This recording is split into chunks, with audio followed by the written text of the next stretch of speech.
ಸಾತ್ವಿಕ ಧರ್ಮಾತ್ಮರೇ, ವೈರಾಗ್ಯದ ವಿಷಯವಾಗಿ ನಿನ್ನೆಯಿಂದ ಚಿಂತನೆ ಮಾಡಿಕೊಂಡು ಬಂದಿದ್ದೇವೆ. ಇಂದು ನಿಜ ವೈರಾಗ್ಯ ಈ ವಿಷಯವನ್ನು ಕುರಿತು ಒಂದಷ್ಟು ಚಿಂತನೆ ಮಾಡೋಣ. ಹಾಗಿದ್ರೆ ನಿಜ ವೈರಾಗ್ಯ ಅಂತಂದರೆ ಯಾವುದು?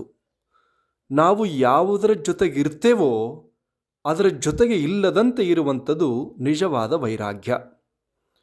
ಅಂದರೆ ಇದಕ್ಕೆ ಉದಾಹರಣೆ ಏನು ಅಂತ ಕೇಳಿದ್ರೆ, ದೇವತೆಗಳಲ್ಲಿ ನಿಜವಾದ ವೈರಾಗಿ ಯಾರು ಅಂತ ಕೇಳಿದ್ರೆ ಶಿವ ನಮ್ಮ ಕಣ್ಣು ಮುಂದೆ ಬರ್ತಾ ಇದ್ದಾನೆ. ಹೇಗೆ ಅಂತ ಕೇಳಿದರೆ, ಒಂದು ದೃಷ್ಟಾಂತದ ಮುಖಾಂತರ ನಾವು ಚಿಂತನೆ ಮಾಡೋಣ. ಹಿಮವಂತ ರಾಜ ಮೈನಾದೇವಿಯ ಪುತ್ರಿ ಪಾರ್ವತಾದೇವಿ. ಪಾರ್ವತಾದೇವಿಯ ವಿವಾಹ ಪ್ರಸ್ತಾವ ಚರ್ಚೆ ಶುರುವಾಗತ್ತೆ. ಆವಾಗ ಪಾರ್ವತಿ ದೇವಿ ತಂದೆ ತಾಯಿಗಳು ಹೇಳ್ತಾ ಇದ್ದಾಳೆ, ನಾನು ಶಿವನ ಹೊರತು ಯಾರನ್ನು ನಾನು ವಿವಾಹ ಆಗಲಿಕ್ಕೆ ತಯಾರಿ ಇಲ್ಲ ಅಂತ ಸ್ಪಷ್ಟವಾಗಿ ಹೇಳ್ತಾಳೆ. ಆವಾಗ ಹಿಮವಂತ ರಾಜ ಹೇಳ್ತಾನೆ, ಈಗ ಶಿವನನ್ನು ವರಿಸಿಕೊಳ್ಳುವಂಥದ್ದು ಅಷ್ಟು ಸುಲಭದ ಮಾತಲ್ಲ. ಶಿವ ಕಾಮದಹನವನ್ನು ಮಾಡಿಕೊಂಡಿದ್ದಾನೆ, ಅದು ಸರಳವಾದಂಥ ವಿಚಾರವಲ್ಲ ಅಂಥೇಳಿ ಸಾಕಷ್ಟು ಬುದ್ಧಿವಾದಗಳನ್ನು ತಾಯಿ ತಂದೆ ಹೇಳ್ತಾರೆ. ಆದರೆ ನಾನು ಶಿವನನ್ನು ಕುರಿತು ತಪಸ್ಸನ್ನು ಮಾಡಿ ಅವನ ಮನವೊಲಿಸಿಕೊಳ್ಳುತ್ತೇನೆ ಅಂತ ಪಾರ್ವತಿ ಹೇಳ್ತಾಳೆ. ಅದು ಸುಲಭವಾದ ಮಾತಲ್ಲ ಅಂತ ಹೇಳಿದರೂ ಕೂಡ ಪಾರ್ವತಿ ಹಠವನ್ನು ಹಿಡಿದು ಅನೇಕ ವರ್ಷಗಳ ಕಾಲ ಗೌರಿಕುಂಡದಲ್ಲಿ ತಪಸ್ಸನ್ನು ಮಾಡ್ತಾಳೆ. ಅನ್ನವನ್ನು ತ್ಯಾಗ ಮಾಡ್ತಾಳೆ, ಜಲವನ್ನು ತ್ಯಾಗ ಮಾಡ್ತಾಳೆ, ವಾಯುವಿನಿಂದ ಜೀವನವನ್ನು ಮಾಡ್ತಾಳೆ. ಈ ಎಲ್ಲ ಕಠೋರವಾದ ತಪಸ್ಸು, ಶ್ರದ್ಧೆ, ಏಕನಿಷ್ಠೆ, ಸದ್ಭಾವನೆಯನ್ನು ನೋಡಿ ಮಹಾದೇವ ಒಂದು ದಿನ ಪ್ರತ್ಯಕ್ಷನಾಗ್ತಾ ಇದ್ದಾನೆ. ಭಿಕ್ಷುಕನ ವೇಷಧಾರಿಯಾಗಿ ಪ್ರಕಟಗೊಳ್ತಾ ಇದ್ದಾನೆ. ಆ ಸಮಯದಲ್ಲಿ ಪಾರ್ವತಾದೇವಿಯನ್ನು ಪರೀಕ್ಷೆ ಮಾಡ್ತಾ ಇದ್ದಾನೆ. ಏನು ಮಾಡ್ತಾ ಇದ್ದೀಯಾ ಅನ್ನುವಂಥ ವಿಷಯದೊಂದಿಗೆ ಚರ್ಚೆ ಶುರುವಾಗತ್ತೆ. ಆವಾಗ ಪಾರ್ವತಾದೇವಿ ಅಲ್ಲಿ ಬಂದು ಶಿವ ಅವಳನ್ನು ಭಿಕ್ಷೆಯನ್ನು ಬೇಡ್ತಾನೆ, ಭವತಿ ಭಿಕ್ಷಾಂದೇಹಿ ಅಂಥೇಳಿ. ಆವಾಗ ಪಾರ್ವತಿ ಹೇಳ್ತಾಳೆ, ನನ್ನಲ್ಲಿ ಕೊಡಲಿಕ್ಕೆ ಏನೂ ಇಲ್ಲ, ನಾನು ತಪಸ್ಸಿನಲ್ಲಿ ಮಗ್ನಳಾಗಿದ್ದೇನೆ ಅಂಥೇಳಿ ಪಾರ್ವತಿ ಹೇಳ್ತಾ ಇದ್ದಾಳೆ. ಆವಾಗ ನಿನ್ನಲ್ಲಿರುವಂಥ ಯಾವುದೇ ಒಂದು ವಸ್ತುವನ್ನು ಕೊಡು ಅಂತ ಪರಮಾತ್ಮ ಹೇಳ್ತಾನೆ. ಆವಾಗ ಪಾರ್ವತಿ, ನನಗೆ ಎದ್ದು ಬರಲಿಕ್ಕೂ ಶರೀರದಲ್ಲಿ ಶಕ್ತಿ ಇಲ್ಲ, ನೀ ಇಲ್ಲಿ ಬಂದು ತೊಗೊಂಡು ಹೋಗು ಅನ್ನುವಂಥ ಅನೇಕ ಚರ್ಚೆ ಸಂವಾದಗಳು ನಡೆಯುತ್ತೆ. ಆವಾಗ ಯಾವ ಉದ್ದೇಶದಿಂದ ನೀನು ತಪಸ್ಸನ್ನು ಮಾಡ್ತಾ ಇದ್ದೀಯಾ ಅಂತ ಭಿಕ್ಷುಕನ ವೇಷಧಾರಿಯಾಗಿರುವಂಥ ಶಿವ ಕೇಳ್ತಾ ಇದ್ದಾನೆ. ಅವ ಪಾರ್ವತಿ ಹೇಳ್ತಾಳೆ, ನಾನು ಶಿವನ ಜೊತೆಗೆ ವಿವಾಹವನ್ನು ಆಗುವಂಥ ಸಂಕಲ್ಪವನ್ನು ಮಾಡಿಕೊಂಡು ನಾನು ತಪಸ್ಸನ್ನು ಮಾಡ್ತಾ ಇದ್ದೇನೆ. ಇಷ್ಟು ಕಠೋರವಾದ ತಪಸ್ಸನ್ನು ಮಾಡಿದರೂ ಕೂಡ ಶಿವ ಬರಬಹುದೇ ಅಂತ ಕೇಳಿದಾಗ, ಶಿವ ಭಕ್ತವತ್ಸಲನಿದ್ದಾನೆ, ಬಂದೇ ಬರ್ತಾನೆ ಅನ್ನುವಂಥ ದೃಢವಾದಂಥ ಮಾತನ್ನು ಪಾರ್ವತಿ ಹೇಳ್ತಾಳೆ. ಆವಾಗ ಸಂವಾದ ಶುರುವಾಗತ್ತೆ. ಆವಾಗ ಪರಮಾತ್ಮ ಹೇಳ್ತಾನೆ, ಯಾವ ಉದ್ದೇಶದಿಂದ ಶಿವನನ್ನು ಮದುವೆ ಆಗ್ತಾ ಇದ್ದೀಯ ನೀನು? ಶಿವನಿಗೆ ಯಾವುದೇ ತರಹದ ನಿವಾಸ ಇಲ್ಲ, ಮಹಲ್ ಇಲ್ಲ, ಮನೆ ಇಲ್ಲ, ಕಟ್ಟಡ ಇಲ್ಲ. ಅವನು ಸ್ಮಶಾನದಲ್ಲಿ ವಾಸ ಮಾಡ್ತಾನೆ. ಆನಂತರದಲ್ಲಿ ಅವನಿಗೆ ಉಡಲಿಕ್ಕೆ ವಸ್ತ್ರಗಳಿಲ್ಲ, ಆಭೂಷಣಗಳಿಲ್ಲ, ಪೀತಾಂಬರಗಳಿಲ್ಲ, ಚರ್ಮಾಂಬರ ಇದ್ದಾನೆ, ಮೃಗಗಳ ಚರ್ಮವನ್ನು ಉಡ್ತಾ ಇದ್ದಾನೆ. ಆನಂತರ ಉಣ್ಣಲಿಕ್ಕೆ ಅನ್ನವಿಲ್ಲವನಿಗೆ, ಭಿಕ್ಷಾಟನೆ ಮಾಡಿಕೊಂಡು ಊಟವನ್ನು ಮಾಡ್ತಾನೆ. ಧರಿಸಲಿಕ್ಕೆ ಆಭರಣಗಳಿಲ್ಲ ಅವನಿಗೆ, ಮುಂಡ ಮಾಲೆಗಳ ಧರಿಸ್ತಾನೆ, ರುದ್ರಾಕ್ಷಿಗಳ ಮಾಲೆಯನ್ನು ಧರಿಸ್ತಾನೆ, ಸರ್ಪವೇ ಅವನಿಗೆ ಮಾಲೆಯ ರೂಪದಲ್ಲಿ ಇರ್ತದೆ. ಆನಂತರದಲ್ಲಿ ಸುಗಂಧ ದ್ರವ್ಯಗಳೂ ಇಲ್ಲ, ವಿಭೂತಿಯನ್ನು ಧರಿಸ್ತಾ ಇದ್ದಾನೆ, ಸ್ಮಶಾನ ಬೂದಿಯನ್ನು ಧರಿಸ್ತಾ ಇದ್ದಾನೆ. ಆನಂತರ ನಿತ್ಯ ಸ್ನಾನವನ್ನು ಕೂಡ ಮಾಡುವಂಥದ್ದಿಲ್ಲ, ಉತ್ತಮ ಆಭೂಷಣಗಳಿಲ್ಲ. ಇಂಥವನನ್ನು ಹೇಗೆ ಒಪ್ಪಿಕೊಂಡಿದ್ದೀಯಾ? ಅವನ ಜೊತೆಗೆ ಭೂತ ಪ್ರೇತಗಳು ಅವನ ಜೊತೆಗೆ ಇರ್ತವೆ, ವಿಪರೀತವಾಗಿರ್ತಕ್ಕಂಥ ಸ್ಥಿತಿಯಲ್ಲಿ ಅವನು ಇರ್ತಾನೆ. ಯಾವ ಉದ್ದೇಶದಿಂದ ಶಿವನನ್ನು ನೀವು ಒಪ್ಪಿಕೊಂಡಿದ್ದೀಯಾ ಅಂತ ವೇಷಧಾರಿಯಾಗಿರುವಂಥ ಶಿವ ಕೇಳ್ತಾ ಇದ್ದಾನೆ.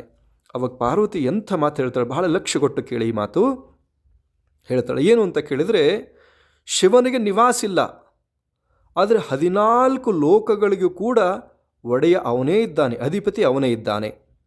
ಅವನಿಗೆ ಉಡಲಿಕ್ಕೆ ಪೀತಾಂಬರ ವಸ್ತ್ರಗಳಿಲ್ಲ, ಜಗತ್ತಿನ ಎಲ್ಲರಿಗೂ ವಸ್ತ್ರಗಳನ್ನು ಕೊಡುವವನು ಅವನೇ ಇದ್ದಾನೆ. ಅವನಿಗೆ ಉಣ್ಣಲಿಕ್ಕೆ ಅನ್ನವಿಲ್ಲ, ಭಿಕ್ಷಾಟನೆ ಮಾಡ್ತಾನೆ. ಸಕಲ ಚರಾಚರರಿಗೆ ಅನ್ನವನ್ನು ಕೊಡುವಂಥವನು ಅವನೇ ಇದ್ದಾನೆ. ಅವನಿಗೆ ಧರಿಸಲು ಆಭರಣಗಳಿಲ್ಲ, ಆದರೆ ಎಲ್ಲರಿಗೂ ಕೂಡ ಆಭರಣಗಳನ್ನು ಕೊಡುವಂಥವನು. ಎಲ್ಲ ದೇವಾನು ದೇವತೆಗಳು, ಯಕ್ಷ, ರಾಕ್ಷಸ, ಗಂಧರ್ವ, ಕಿನ್ನರ, ಕಿಂಪುರುಷ, ನರ, ಮುನಿ, ಋಷಿಗಳು ಎಲ್ಲರಿಗೂ ಕೂಡ ಆಭೂಷಣಗಳನ್ನು ಕೊಡುವಂಥವನು ಶಿವನೇ ಇದ್ದಾನೆ. ಆನಂತರ ಸುಗಂಧ ದ್ರವ್ಯಗಳಿಲ್ಲ, ಆದರೂ ಕೂಡ ಸುಗಂಧ ದ್ರವ್ಯಗಳನ್ನು ಕೊಡುವಂಥವನು ಅವನೇ ಇದ್ದಾನೆ. ನಿತ್ಯ ಸ್ನಾನವನ್ನು ಮಾಡೋದಿಲ್ಲ ಸರಿ, ಅವನ ಶಿರದ ಮೇಲೆ ಗಂಗೆಯೇ ಪವಿತ್ರ ಗಂಗೆ, ಗಂಗಾ ತವ ದರ್ಶನಾತ್ ಮುಕ್ತಿ ಅನ್ನುವಂತೆ ಅವನ ಶಿರದ ಮೇಲೆ ಗಂಗೆ ಇದ್ದಾಳೆ ಮುಡಿಯಲ್ಲಿ. ಆನಂತರ ಉತ್ತಮ ಆಭೂಷಣಗಳಿಲ್ಲದೆ ಇದ್ದರೂ ಕೂಡ ಜಗತ್ತಿಗೆ ಪ್ರಕಾಶವನ್ನು ಕೊಡುವಂಥ ಚಂದ್ರಮ ಅವನ ಶಿರದ ಮೇಲಿದ್ದಾನೆ. ಇದು ಶಿವನ ವೈರ. ಶಿವ ಎಲ್ಲದೂ ಅವನ ಜೊತೆಗಿದೆ, ಇದ್ದರೂ ಕೂಡ ಎಲ್ಲರಿಗೂ ಕೊಟ್ಟು ಅವನು ತ್ಯಾಗಮೂರ್ತಿಯಾಗಿ ವೈರಾಗ್ಯ ಮೂರ್ತಿಯಾಗಿದ್ದಾನೆ ಅನ್ನುವಂಥ ಭಕ್ತಿಯ ಚರ್ಚೆಗಳ ಸಂವಾದವನ್ನು ನೋಡಿ ಅವಳ ಭಕ್ತಿಗೆ ಮೆಚ್ಚಿ ಶಿವ ಪಾರ್ವತಿಯ ಜೊತೆಗೆ ವಿವಾಹವಾದಂಥ ಪ್ರಸಂಗ ಇತಿಹಾಸದಲ್ಲಿ ಬಂದಿದೆ. ಹಾಗಾಗಿ ಅತ್ಯಂತ ಉದಾರಿ ಅಂದರೆ ಶಿವ. ಜಗತ್ತಿನ ಎಲ್ಲರಿಗೂ ಎಲ್ಲವನ್ನು ಕೊಡುವಂಥವನು ಶಿವ ಇದ್ದಾನೆ. ಆ ನಿಟ್ಟಿನಲ್ಲಿ ಚಿಂತನೆ ಮಾಡೋದಾದರೆ ಸಮುದ್ರ ಮಂಥನ ಮಾಡುವಂಥ ಸಂದರ್ಭ, ಸಮುದ್ರ ಮಂಥನ ಮಾಡುವಂಥ ಪ್ರಸಂಗದಲ್ಲಿ ತಾವೆಲ್ಲ ನೋಡ್ತಾ ಇದ್ದೀರಿ. ಸಮುದ್ರ ಮಂಥನ ಮಾಡುವಾಗ ಮೊದಲು ಬಂದಿದ್ದು ಹಾಲಾಹಲ ವಿಷ. ಆ ವಿಷದಿಂದ ಜಗತ್ತೆಲ್ಲ ನಾಶವಾಗ್ತಾ ಇರುವಂಥ ಪ್ರಸಂಗ. ಆ ವಿಷವನ್ನು ಹಾಗೆ ಬಿಟ್ಟರೆ ಜಗತ್ತು ನಾಶವಾಗತ್ತೆ. ಆ ಹಾಲಾಹಲ ವಿಷವನ್ನು ತಾನು ಸ್ವೀಕಾರ ಮಾಡ್ತಾ ಇದ್ದಾನೆ. ಅಲ್ಲಿ ಸಿಕ್ಕಂಥವೆಷ್ಟು ಎಲ್ಲ ಆಭರಣ, ಎಲ್ಲ ವ್ಯವಸ್ಥೆಯನ್ನು ಬೇರೆಯವರಿಗೆ ದಾನ ಮಾಡ್ತಾ ಇದ್ದಾನೆ. ಅಲ್ಲಿ ಅನೇಕ ವ್ಯವಸ್ಥೆಗಳು ಸಿಗುತ್ತೆ. ಮೊದಲು ಹಾಲಾಹಲ ಬರ್ತದೆ, ಅದನ್ನು ಸ್ವೀಕಾರ ಮಾಡ್ತಾನೆ. ಕಾಮಧೇನು ಸಿಗುತ್ತೆ, ಕಾಮಧೇನು ಎಲ್ಲ ಋಷಿಗಳಿಗೆ ಹಂಚ್ತಾ ಇದ್ದಾನೆ. ಶ್ವೇತಾಶ್ವ ಬರುತ್ತದೆ, ಅದನ್ನು ಬಲಿ ಚಕ್ರವರ್ತಿಗೆ ದಾನ ಮಾಡ್ತಾ ಇದ್ದಾನೆ. ಐರಾವತ ಅದನ್ನು ಇಂದ್ರದೇವನಿಗೆ ಅನುಗ್ರಹ ಮಾಡ್ತಾ ಇದ್ದಾನೆ. ಕೌಸ್ತುಭಮಣಿ, ಶಂಖ ಮತ್ತು ಲಕ್ಷ್ಮೀದೇವಿ ವಿಷ್ಣು ಪರಮಾತ್ಮನಿಗೆ ಪ್ರದಾನ ಮಾಡ್ತಾ ಇದ್ದಾನೆ. ಸಂಜೀವಿನಿ ವೃಕ್ಷವನ್ನು ಕೂಡ, ಸಂಜೀವಿನಿ ವೃಕ್ಷ, ಪಾರಿಜಾತ, ಕಲ್ಪವೃಕ್ಷವನ್ನು ಯಾವ ಸ್ವರ್ಗಲೋಕಕ್ಕೆ ಅನುಗ್ರಹ ಮಾಡ್ತಾ ಇದ್ದಾನೆ. ರಂಭ, ಧನ್ವಂತರಿ, ಅಮೃತ ಇವೆಲ್ಲವೂ ಕೂಡ ಸಿಕ್ಕರೂ ಕೂಡ ಅವರವರಿಗೆ ತಕ್ಕ ಹಾಗೆ ಅವುಗಳನ್ನು ದಾನ ಮಾಡ್ತಾ ಇದ್ದಾನೆ. ಆದರೆ ಎಲ್ಲರಿಗೂ ಎಲ್ಲವನ್ನು ಕೊಟ್ಟ ಶಿವ ತಾನು ವಿರಾಗಿಯಾಗಿದ್ದಾನೆ, ವೈರಾಗ್ಯದಿಂದ ಇದ್ದಾನೆ. ಶಿವನ ಒಂದು ಆದರ್ಶ ಜಗತ್ತಿಗೆ ದೊಡ್ಡ ಪಾಠವಾಗುತ್ತೆ. ಶಿವನ ಜೊತೆ ಎಲ್ಲವೂ ಇದೆ, ಆದರೆ ವೈರಾಗ್ಯದ ಮೂರ್ತಿ ಪರಮಶಿವ ಇದ್ದಾನೆ. ಎಲ್ಲರಿಗೂ ಎಲ್ಲವನ್ನು ಕೊಡುವಂಥ ಶಿವ ಅವನು ವೈರಾಗ್ಯ ನಿಧಿಯಾಗಿದ್ದಾನೆ. ಹಾಗಾಗಿ ಶಿವ ನಮ್ಮ ಪರಂಪರೆಯ ಆದರ್ಶ ತತ್ವ, ಆದರ್ಶ ಶಕ್ತಿ. ಎಲ್ಲರೂ ಬಯಸಿದ್ದನ್ನು, ಎಲ್ಲರೂ ಬೇಡಿದ್ದನ್ನು ಬೇಡಿದ ಹಾಗೆ ಅವರ ಭಕ್ತಿ ಶ್ರದ್ಧೆಯನ್ನು ಮೆಚ್ಚಿಕೊಡುವವನು ಶಿವ. ಶಿವನ ಪೂಜೆಗೆ ನಾವೇನೂ ಬೇಕಾಗಿಲ್ಲ. ಶುದ್ಧವಾದ ಮನಸ್ಸಿನಿಂದ ಒಂದಷ್ಟು ಜಲಾಭಿಷೇಕವನ್ನು ಮಾಡಿ, ಒಂದು ಪತ್ರಿ ದಳವನ್ನು ಧರಿಸಿ ಭಕ್ತಿಯಿಂದ ಪ್ರಾರ್ಥನೆ ಮಾಡಿದರೆ ಸಾಕು, ಪರಶಿವ ಪ್ರಸನ್ನನಾಗಿ ಏನೆಲ್ಲ ಕೊಡುವಂಥವನು ಶಿವನಿದ್ದಾನೆ ಅಂತಕ್ಕಂಥದ್ದು. ಹಾಗಾಗಿ ದೇವತೆಗಳಲ್ಲಿ ನಿಜವಾದ ವೈರಾಗ್ಯ ಮೂರ್ತಿ ಯಾರು ಅಂತ ಕೇಳಿದರೆ ಪರಶಿವ ಅನ್ನುವಂಥ ವಿಷಯವನ್ನು ನಾವೆಲ್ಲರೂ ಕೂಡ ನೆನಪಲ್ಲಿಟ್ಕೋಬೇಕು.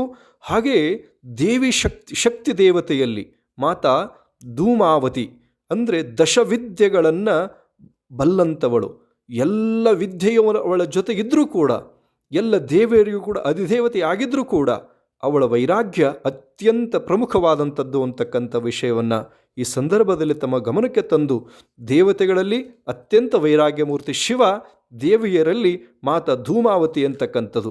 ಆ ರೀತಿಯಾಗಿ ಋಷಿಗಳಲ್ಲಿ ಯಾರು ಅತ್ಯಂತ ಶ್ರೇಷ್ಠ ವೈರಾಗ್ಯ ಮೂರ್ತಿಗಳು, ಆನಂತರ ರಾಜ ಮಹಾರಾಜರಲ್ಲಿ ಯಾರು ಅತ್ಯಂತ ವೈರಾಗ್ಯ ಮೂರ್ತಿಗಳು ಅನ್ನುವಂಥ ಉದಾಹರಣೆಯನ್ನು ನಾಳೆಯ ಸಂಚಿಕೆಯಲ್ಲಿ ಚಿಂತನೆ ಮಾಡೋಣ ಅನ್ನುವಂಥ ವಿಷಯವನ್ನು ಪ್ರಸ್ತಾಪನೆ ಮಾಡ್ತಾ ಈ ಸಂದೇಶಕ್ಕೆ ವಿರಾಮ ಕೊಡ್ತೇವೆ. ಓಂ ಶೋಭಯಾತ್.